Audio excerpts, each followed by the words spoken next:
Olá, bom dia, tudo bem com você? Estou fazendo aqui um vídeo completamente diferente para trazer um estilo podcast de um estudo muito importante que se encontra no livro de Daniel. Eu vou procurar aqui minha Bíblia, vou fazer tudo no celular para que fique mais fácil o nosso estudo, para que você possa compreender de uma maneira mais tranquila e mais profunda.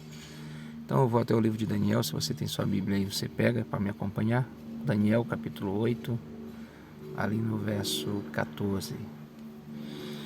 Verso 14, aliás, vamos ler desde o 13, né? Aqui Daniel tem uma visão onde ele vê dois anjos conversando. E ele diz: depois ouviu um santo, que era o anjo, né, que falava, e disse ao outro santo, ou ao outro anjo, aquele que falava: até quando durará a visão do sacrifício contínuo e da transgressão assoladora, para que sejam entregues o santuário e o exército a fim de serem pisados? Então presta atenção na pergunta. Um anjo pergunta para o outro até quando vai durar a visão do sacrifício diário, que era aquele sacrifício de cordeirinhos lá no santuário do antigo Israel. Até quando duraria a transgressão assoladora, para que sejam entregues o santuário e o exército a fim de serem pisados? Até quando vão pisar na lei de Deus? Essa é a pergunta.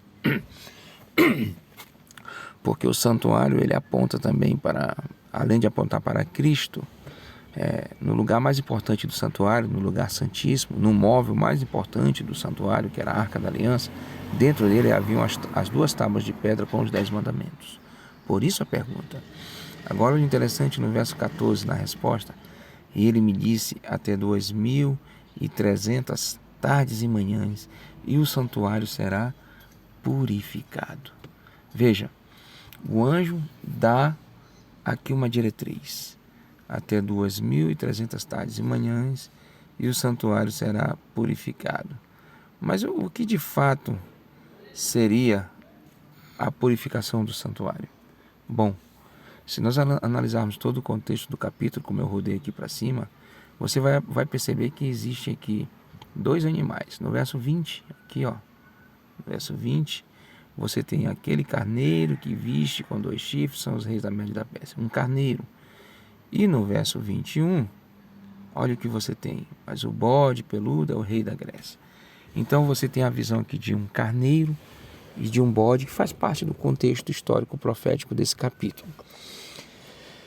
Como lá em cima, no verso, volta aqui, no verso 14, ele diz que até 2300 tardes de manhã o santuário será purificado. E a pergunta aqui do verso 13, ela pergunta: até quando vai durar a visão do sacrifício, a transgressão assaladora, assim, e até quando o santuário seria entregue para ser pisados? A pergunta é quando é que o Senhor vai trazer juízo sobre estas coisas? Essa que é a pergunta. E aí quando você vai para os versos 20 e 21, você começa a entender que de fato está se tratando de juízo. Por quê? Porque aqui, como você bem viu, no verso 14, olha aqui novamente, aqui se trata de santuário. Até 2300 da manhã, o santuário será purificado. E a cena de purificação do santuário é uma cena do Yom Kippur. Deixa eu ir aqui na Bíblia para você dar uma olhadinha. Levíticos, capítulo 23, e você vai ver aqui no verso 25. Aqui, ó, Yom Kippur, o dia da expiação, ou seja, dia da purificação. Yom Kippur quer dizer dia da purificação. Lembra da pergunta de Daniel? Até quando é que o santuário seria purificado? Então olha aqui, ó. Mas aos 10 dias desse 7º mês será o dia da expiação. Deixa eu marcar aqui para ficar melhor para ler, né? Mas aos 10 dias desse 7º mês será o dia da expiação. Tereis santa convocação e afligireis as vossas almas e oferecereis oferta queimada ao Senhor. Veja, é um dia fixo. É o 10º dia do 7º mês. Aqui diz aqui no verso 28, naquele mesmo dia nenhum trabalho fareis, porque é o dia da expiação, para fazer expiação por vós perante o Senhor vosso Deus. Certo? Vamos voltar lá para Daniel. Nós já entendemos aqui então que Daniel está perguntando até quando duraria a visão onde o santuário seria pisado e até quando, né? E quando ele seria purificado.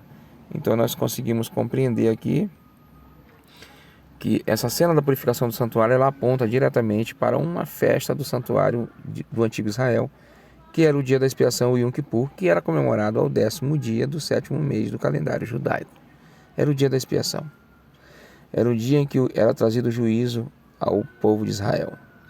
O sumo sacerdote entrava no lugar santíssimo nesse dia para fazer a purificação do santuário.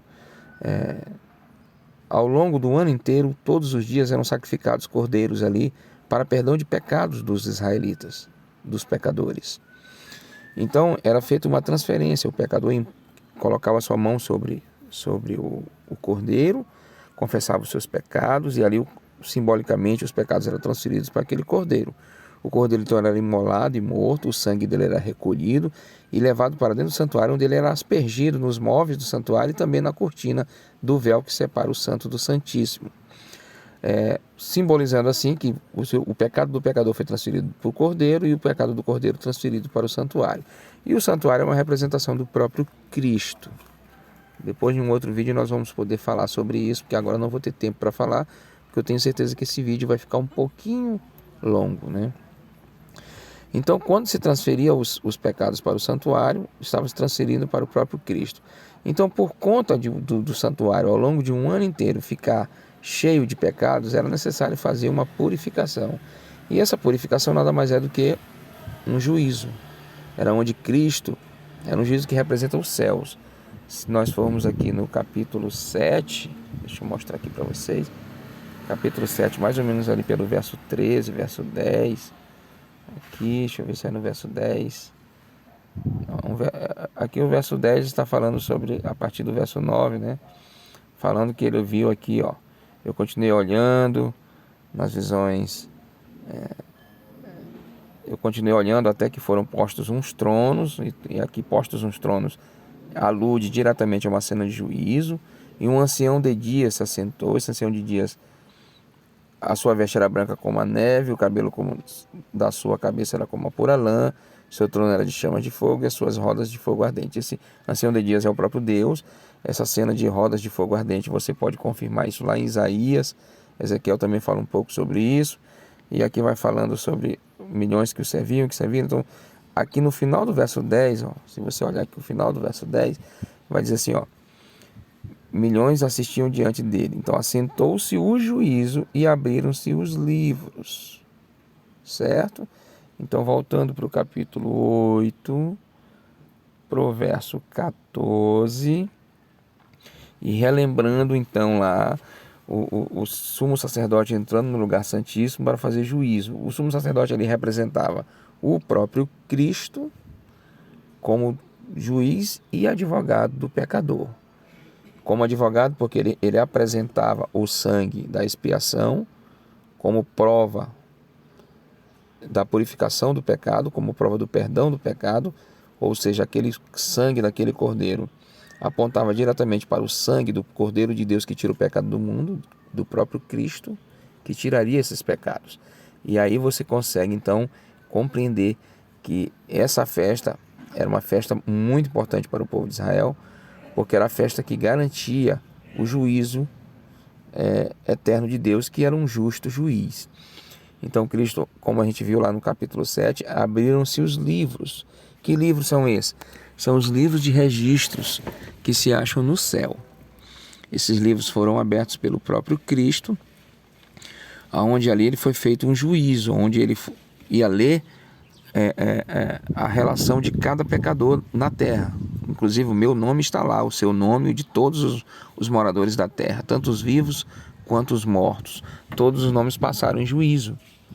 E esse juízo era onde Cristo podia ler todo o teu histórico de vida e podia ver ali se você realmente se arrependeu e confessou e abandonou os pecados ou não.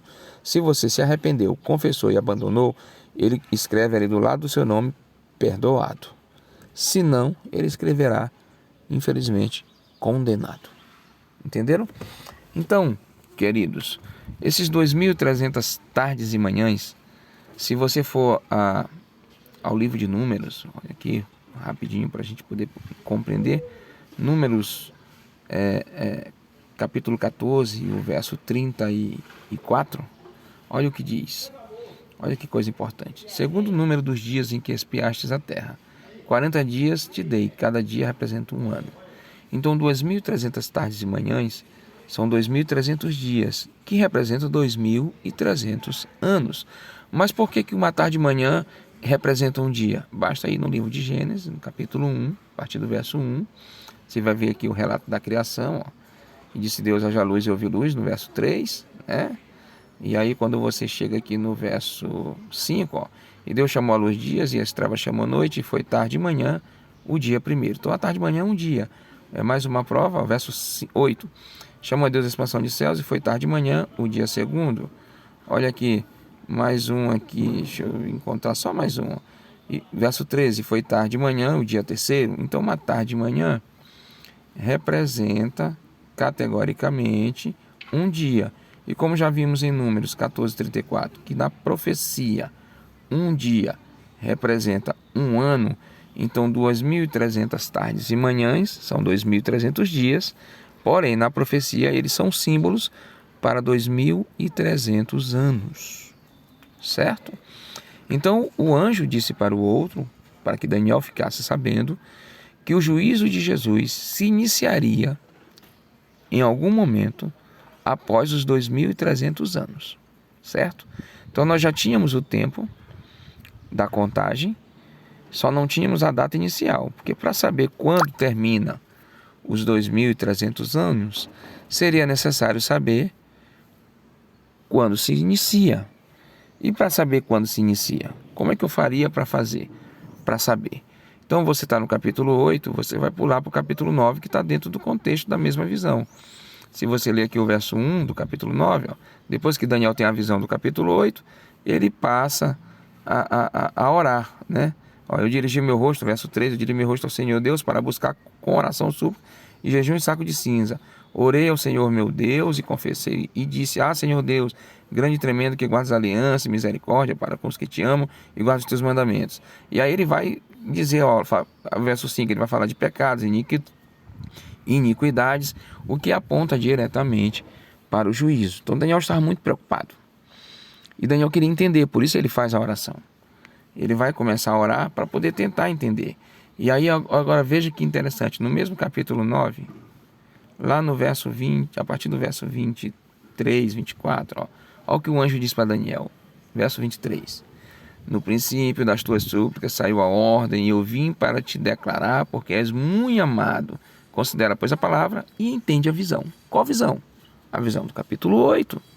Então o anjo Gabriel veio e disse a Daniel, olha que coisa maravilhosa, ele disse que desde que Daniel começou a orar, já saiu a ordem para que ele viesse explicar. Não precisou nem Daniel iniciar o pedido. Ele iniciou a oração e já veio a ordem. E aí o anjo começa a explicar no verso 24, vamos entender? Ele diz: 70 semanas estão determinadas sobre o teu povo, sobre a tua santa cidade, para cessar a transgressão, para dar fim aos pecados, para expiar, lembra do dia da expiação? A iniquidade é pecado, trazer a justiça eterna, selar a visão e a profecia, e para ungir o Santíssimo. Está vendo só? Ungir o Santíssimo representa a purificação do santuário, o início do ministério de Cristo no céu. A unção do Santíssimo representa o início do ministério de Cristo no céu, que levaria desde a sua ascensão, desde que ele ressuscitou aos céus, ele passaria por um processo ali como advogado, junto ao Pai, e em algum momento da história, depois dos 2.300 anos, que nós já vimos, ele iniciaria então esse juízo, que se chama juízo investigativo. Então, o verso 25 traz a data inicial. Olha o que diz o verso 25. Sabe e entende, desde a saída da ordem, para restaurar e para edificar Jerusalém, até o Messias, o príncipe, haverá 7 semanas e 62 semanas, e as ruas e os muros se reedificarão, mas em tempos angustiosos. Veja, aqui o anjo dá a Daniel a data inicial, com a saída da ordem para restaurar e para edificar Jerusalém, até ao Messias, ou seja, até o nascimento de Cristo, o príncipe, haverão 7 semanas. Na verdade, até o batismo de Cristo, porque aqui vai falar sobre a unção do príncipe, né? Até edificar ao Messias, o príncipe, haverá 7 semanas, 62 semanas, as ruas e os muros se reedificarão, mas em tempos angustiosos. Então, aqui nós já temos o princípio que nos garante a data inicial. A ordem para restaurar e edificar Jerusalém foi dada por um imperador chamado Artaxerxes. Deixa eu só desligar aqui para não... Foi dado por um imperador chamado Artaxerxes. E essa ordem... Me atrapalhei aqui um pouco, gente, mas vamos lá. A ordem que foi dada por um imperador chamado Artaxerxes, essa ordem foi para restaurar e edificar Jerusalém. O povo estava cativo na Babilônia, lembra? Nabucodonosor levou todo o povo para a Babilônia. Ali eles ficaram prisioneiros, cativos, por um período de 70 anos, de acordo com uma profecia do profeta Jeremias. E aí, após os 70 anos, a Medo-Pérsia invadiu a Babilônia. O rei Ciro secou o rio Eufrates, passou por baixo dos muros. Nós já conhecemos essa história. Capítulo 5 de Daniel conta ela com um pouco mais de detalhes. E então ali foi uma espécie de juízo de Deus sobre a Babilônia. Então esse imperador Ciro, ele assume junto com o imperador Dário a Babilônia. Logo após eles, o filho de Assuero, Artaxerxes, já estava no trono algum tempo depois, e ele então deu uma ordem para que os escravos judeus que estavam em Babilônia voltassem para Jerusalém para a reconstrução. Então, o ano dessa reconstrução de Jerusalém é o ano de 457 a.C. Eu vou aqui mostrar para você já um quadro para que você possa compreender. Antes de ir ao quadro, só quero ler mais uns versos para que a gente possa entender melhor essa profecia. Verso 26. Veja, aqui no verso 25 diz que a saída da ordem haverá 7 semanas. Guardem bem isto. 7 semanas, são 49 dias, certo? Em profecia, 49 anos, tá bom? Depois das 62 semanas, será morto o ungido, ou cortado o Messias, é morto, mas não para si mesmo, e o povo do príncipe que há de vir destruirá a cidade, o santuário, e seu fim será como uma inundação, até o fim haverá guerras e determinadas desolações, certo? Então, haverá um período de 49 anos, que são 7 semanas, depois um outro período de 400 e... Deixa eu lembrar esse outro período aqui, que esse período aqui é longo, né? 434 anos, se eu não me engano, se não me falha a memória, que representa as 62 semanas. É só você botar 62 vezes 7 para você saber quantos dias dá, e você sabe que dias representam anos, certo? Então são 434, se eu não me engano. Me corrijam se eu estiver enganado. E aqui então, dentro desse período dos maior de 62 semanas, o Messias será morto. Cortado aqui significa morto. Entendeu? E aí no verso 27, diz que esse Messias ele firmará uma firme aliança com muitos por uma semana. Você percebeu? No início do texto, ele diz aqui, ó, 70, verso 24, 70 semanas estão determinadas. Essas 70 semanas, ele dividiu por 3. Ele divide aqui por 7 semanas, que são 49 anos, 62 semanas, 7 mais 62 é 69, e no verso 27, a última semana fazendo a 70. Então, nós temos a data inicial aqui, a saída para restaurar e edificar Jerusalém, que foi no ano 457. Eu vou te mostrar aqui um gráfico que eu tenho aqui separado para isso, para que você possa compreender. Vamos abrir aqui o estudo aqui, para que a gente possa entender melhor, né? Esse gráfico. Eu quero abrir essa tela aqui do gráfico. Deixa eu ver se eu consigo abrir aqui. Vamos lá. Eu nunca fiz vídeo assim, gente, é a primeira vez, então eu peço um pouco de paciência. Então aqui está o gráfico certinho. Lembra o que o anjo disse: a ordem para restaurar Jerusalém passariam 7 semanas. Olha aqui no gráfico, bem embaixo aqui no lado esquerdo, no canto esquerdo de baixo. O ano 457 foi o decreto de Artaxerxes, aqui a descrição em cima, para a reconstrução de Jerusalém.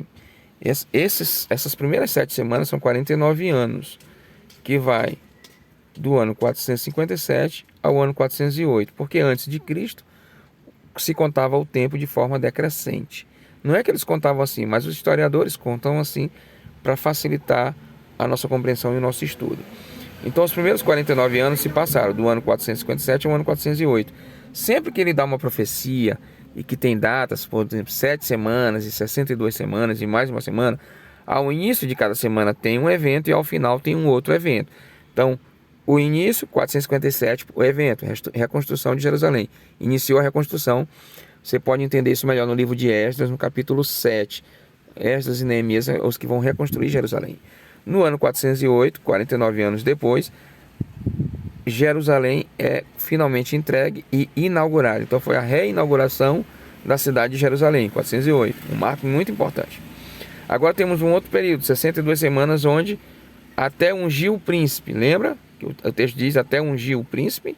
Então de 408, são 7 vezes 62, são 434 anos, que vai do ano 408 ao ano 27.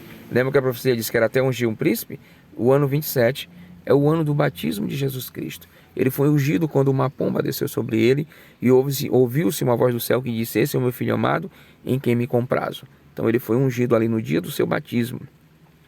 Foi uma espécie de preparação para o início do seu ministério de salvação aqui na terra. Aí começou o ministério de Cristo, ano 27.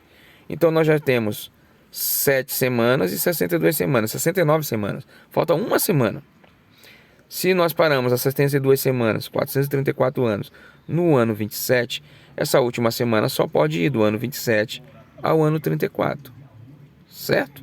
Lembra o que o texto diz? Deixa eu voltar lá na Bíblia para você relembrar o texto. Faltando apenas uma semana, ele diz aqui no verso 27, ele firmará aliança com muitos por uma semana. Certo? Uma semana de anos, 7 anos. Lembra que ele foi batizado no ano 27. Então esses 7 anos se conta a partir do ano 27. Vai até o ano 34. E aqui diz claramente, na metade da semana fará cessar o sacrifício, a oblação, sobre as asas das abominações virá o assolador. Então o mais importante é, na metade da semana fará cessar o sacrifício. Vamos voltar lá? Vamos voltar lá para o gráfico, para a gente poder compreender finalmente o que isso quer dizer. Deixa eu ver se eu consigo aqui abrir o slide. Então na metade da semana, aqui, isso, na metade da semana, gente, só um barulho aqui, desculpe que eu tô na rua. Na metade da semana cessa o sacrifício. Então essa última semana vai do ano 27 ao ano 34. Quando é a metade da semana? Está aqui no gráfico, ano 31. O que aconteceu no ano 31? A cruz de Cristo. Jesus foi morto. Na metade da semana cessou o sacrifício de cordeirinhos no santuário terrestre. Porque o verdadeiro cordeiro que tira o pecado do mundo acabou de morrer. E uma vez que o cordeiro morre, não há mais necessidade de se sacrificar cordeirinhos, pois os cordeirinhos apenas apontavam para a morte do verdadeiro cordeiro. Então aqui cessou o sacrifício. Como você pode ver, a profecia até aqui cumpriu-se à risca, não é mesmo? Todos os detalhes, todas as nuances, tudo se cumpriu à risca. Deus não errou um dia sequer nesta profecia. Se cumpriu perfeitamente. A semana vai até o ano 34 e ela encerra com o apedrejamento de Estevão. Quando os judeus apedrejaram Estevão, ali eles selaram seu destino como a única nação detentora do Evangelho eterno. E aí o Evangelho passou, a partir dessa data, passou a ser pregado aos gentios e chegou até a nós. Lembra, no ano 34, Estevão é apedrejado. Sabe quem estava na cena do apedrejamento de Estevão? Saulo, um comandante do exército romano. Logo depois do apedrejamento de Estevão, Saulo vai imprimir uma viagem para perseguir mais judeus. Ele vai até Damasco. No meio do caminho da viagem a Damasco, ele tem uma visão, ele cai do cavalo, ele fica cego, ele recebe uma visão, ele ouve a voz de Deus claramente. Saulo, Saulo, por que me persegues? Então ele pergunta, quem és tu, Senhor? E aí Deus responde, eu sou Jesus Cristo, a quem tu persegues. E a partir desta cena, Saulo passa a se tornar um apóstolo de Cristo e passa a ser chamado de Paulo, o apóstolo dos gentios. Você percebe como o evangelho é lindo e maravilhoso? No ano 34, os judeus perdem o bastião do evangelho. A partir daí, então, Paulo se converte ao cristianismo e se torna um apóstolo dos gentios. Ou seja, o evangelho agora passa para os gentios. Mas é óbvio que esse evangelho é inclusivo. Os judeus perderam a bênção aqui, mas a bênção permanece estendida a toda a humanidade. Todo judeu que se arrepender dos seus pecados e confessar Cristo como seu Salvador, ele é incluído neste evangelho. Tanto é verdade que muitos judeus se converteram a Cristo, inclusive os 12 apóstolos e muitos outros seguidores, e até hoje todo aquele que se converte a Cristo passa a fazer parte do evangelho.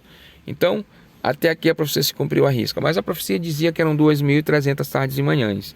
Do ano 457 ao ano 34, nós tivemos aqui em cima 7 vezes 70, são 490 anos. Por que 7 vezes 70? Porque o início da profecia disse que 70 semanas estavam determinadas. 70 semanas são esse período que nós estudamos, do ano 457 ao ano 34, que são 490 anos. Como você pôde perceber, tudo se cumpriu à risca, até o apedrejamento de Estevão. É óbvio que está faltando, então, o resto se cumprir. Se eram 2.300 anos, e já tivemos o cumprimento de 490 anos no ano 34, faltam quantos anos para encerrar? É simples, você pega 2.300 menos 490 e você vai chegar a um período de 1.810 anos. E quando terminou essa profecia? Quando terminaram os 2.300 anos? Ano 34 mais 1.810 vai dar 1.844, conforme está aqui predito nesse gráfico. Então, o ano de 1844 é o ano, agora eu posso voltar aqui, né? É o ano previsto por aqueles dois anjos no verso 14 do capítulo 8 de Daniel. Tá vendo? Ele me disse até 2.300 tardes e manhãs e o santuário será purificado. Então, a purificação do santuário, ou seja, o juízo de Deus, se iniciou em 1844, quando Cristo, no dia 22 de outubro, que naquele ano representava o 10º dia do 7º mês do calendário judaico, nesse dia, Cristo passou do lugar santo para o Santíssimo, entrou no Santíssimo como nosso sumo sacerdote, e abriu os livros de registro e iniciou o juízo. Cristo está lendo os livros, lendo a nossa vida preguiça completa e escrevendo ao lado dela ou perdoado ou condenado. Só que, enquanto houver graça, há salvação. Mesmo que Cristo abra o livro da tua vida hoje e encontre ali condenação, a porta da graça ainda está aberta e você ainda alcança a salvação. Basta confessar os seus pecados e se arrepender. Se você fizer isso hoje, sabe o que Cristo faz com o nome condenado que está lá ao lado do seu nome? Ele apaga. Lembra que ele diz, por intermédio do profeta do Antigo Testamento, eu mesmo sou aquele que perdoo e apago as tuas transgressões e delas não me lembro mais. Amém? Então, em 1844 iniciou esse juízo e esse juízo vai durar até a volta de Jesus. Hoje ele está investigando e selando o seu povo. Quando ele terminar essa fase, essa primeira fase do juízo, iniciará uma segunda fase, o juízo de comprovação. Jesus vai voltar. Nós vamos estudar essa segunda fase num outro vídeo. Na outra semana eu farei um novo vídeo, onde nós vamos ver essa segunda fase, a de comprovação, como se dará. E haverá ainda uma terceira fase, que é o juízo final. Então no próximo vídeo, não perca, nós vamos poder entender a segunda fase do juízo e o juízo final. Hoje nós compreendemos que desde 1844, Jesus está no santuário celestial, dentro do lugar santíssimo, de frente ao trono de Deus, fazendo o juízo, fazendo a purificação do santuário, escrevendo perdoado ao lado do nome de cada pecador que se arrepende, confessa e abandona os seus pecados. Que Deus te abençoe, que Deus te dê uma grande vitória sobre os pecados da tua vida e sobre as tuas dificuldades, para que você esteja neste livro com o nome perdoado. Não se esqueça de se inscrever no nosso canal, ativar o sininho e dar o seu like para que esse vídeo possa ter um alcance muito maior e possa ser uma bênção para a vida de muito mais pessoas. Até a próxima, que Deus abençoe.